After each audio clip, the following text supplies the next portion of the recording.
Member for Corangamite. Thank you very much, Madam Speaker. My question is to the Minister for Education representing the Minister for Employment. Will the Minister inform the House how the government plans to restore the rule of law to our construction industry? What other views have been expressed that create obstacles to that goal? I call the Honourable Minister for Education representing the Minister for Employment. Thank you, Madam Speaker, and I'm very grateful to the member for Corangamite for her question, because it gives me the opportunity to remind the people of Australia and the House that under the Howard government, the then Minister for Workplace Relations, now the Prime Minister, ensured that there was a tough cop on the industrial beat through the establishment of the Australian Building and Construction Commission. That led to some very practical outcomes, Madam Speaker. One of those was that it saved the Australian consumers $7.5 billion. It also increased productivity in building and construction by 17% after it was introduced.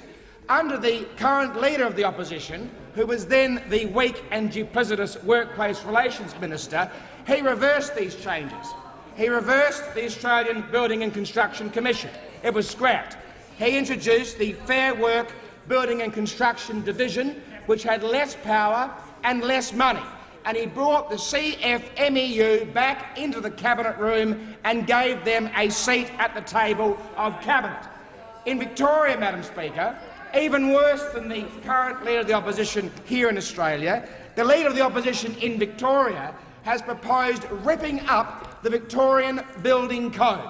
He wants to tear up, here they're saying, here the socialist left is saying, Madam Speaker, he wants to tear up the building code in Victoria. Now, a very respectable Australian, no less than the former Royal Commissioner into the building and construction industry, Terence Cole, he said about this idea, Madam Speaker, and I quote, "Only a political party enthralled to the building unions would contemplating abolishing a state's building code. Only a political party enthralled to the building unions would contemplate abolishing a state's building code." And that is exactly what Daniel Andrews proposes to do if he is elected Premier on Saturday in Victoria. The CFMEU will be back at the Cabinet table in Victoria, back running the state of Victoria, because a vote for the Australian Labor Party on Saturday is a vote for the CFMEU. But even worse than that, Madam Speaker, a vote for Daniel Andrews is a vote for John Setka to be back at the Cabinet table in Victoria.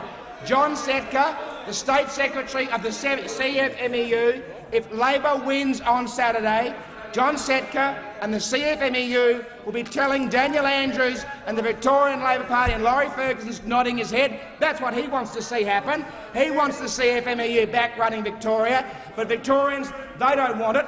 They've had 4 years of industrial peace in that state. They don't want the bikies back running Victoria. A vote for Labor on Saturday is a vote for the CFMEU and John Setka.